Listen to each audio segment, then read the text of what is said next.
बेपत्ता असल्याची माहिती सूत्रांनी दिलेली आहे आणि त्यामुळे राज्यात पुन्हा एकदा राजकीय भूकंप येण्याची शक्यता निर्माण झाली आहे। पाहूयात। छगन भुजबळ राष्ट्रवादी काँग्रेसमध्ये नाराज असल्याच्या बातम्या मागील काही दिवसांपासून येत होत्या आणि त्यातच सूत्रांनी मोठा धमाका केला। छगन भुजबळ आणि मिलिंद नार्वेकरांनी भुजबळांची भेट घेतल्याची माहिती सूत्रांनी दिली। राष्ट्रवादी काँग्रेसमध्ये नाराज असणारे छगन भुजबळ 33 वर्षांपूर्वी शिवसेनेत नाराज होते। मंडल आयोगावरून छगन भुजबळांचे शिवसेना प्रमुख बाळासाहेब ठाकरेंसोबत मतभेद झाले।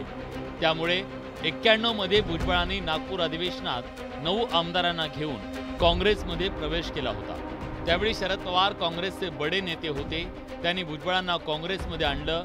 त्यानंतर शिवसेना प्रमुख बाळासाहेब ठाकरे आणि भुजबळ यांच्यातला तब्बल 15 वर्ष राजकीय संघर्ष महाराष्ट्रानं पाहिला।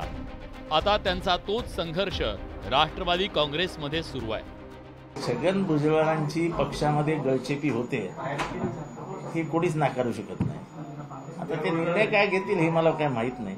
भुजबळांच्या भूमिका काही वेळेला कन्फ्यूज असतात, ते का असतात ते त्यात तेच जाणो, परंतु आजकाल ते उबटा गटाचा सुद्धा पाठराखण करायला लागलेले आहेत। छगन भुजबळ राष्ट्रवादीत नाराज असल्याचं कळल्यानंतर संजय राऊतांना उत्साहाचं भरतं आलं नसतं तरच नवल। आता भुजबळ पाहताय बघा ना तुम्ही, आता शिवसेनेमध्ये असते तेवढ्याला मुख्यमंत्री पदाच्या फिरा लागून बाहेर पडले असते केव्हा तरी। शिवसेना प्रमुख बाळासाहेब ठाकरे आणि छगन भुजबळांनी एकमेकांच्या विरोधात बदनामीचे खटले दाखल केले। मात्र 2006 मध्ये दोन्ही नेत्यांनी एकमेकांवरचे खटले मागे घेतले। त्यानंतर त्यांच्यातली कटुता संपुष्टात आली। 2019 मध्ये राज्यात सत्तेत आलेल्या महाविकास आघाडीच्या सरकारमध्ये तत्कालीन मुख्यमंत्री उद्धव ठाकरेंच्या मंत्रिमंडळात भुजबळ होते। मुंबईत मागील महिन्यात मोठं होर्डिंग कोसळून दुर्घटना घडली। त्यावेळी भाजपनं उद्धव ठाकरेंवर आरोप केले।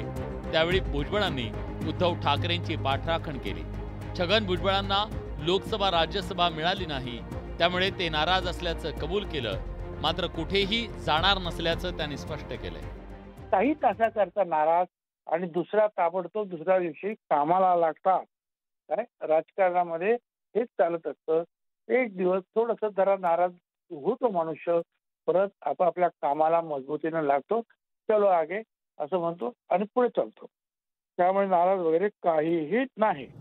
छगन भुजबळांनी शिवसेना ठाकरे गटात प्रवेश करणार असल्याचं वृत्त सपशेल फेटाळून लावलंय। त्यामुळे संध्याकाळी सुरू झालेल्या चर्चांना काही तासातच रात्री विराम मिळाला। Bureau report, news 18 Lokmat. भाजपच्या केंद्रीय नेतृत्वासोबत राज्याच्या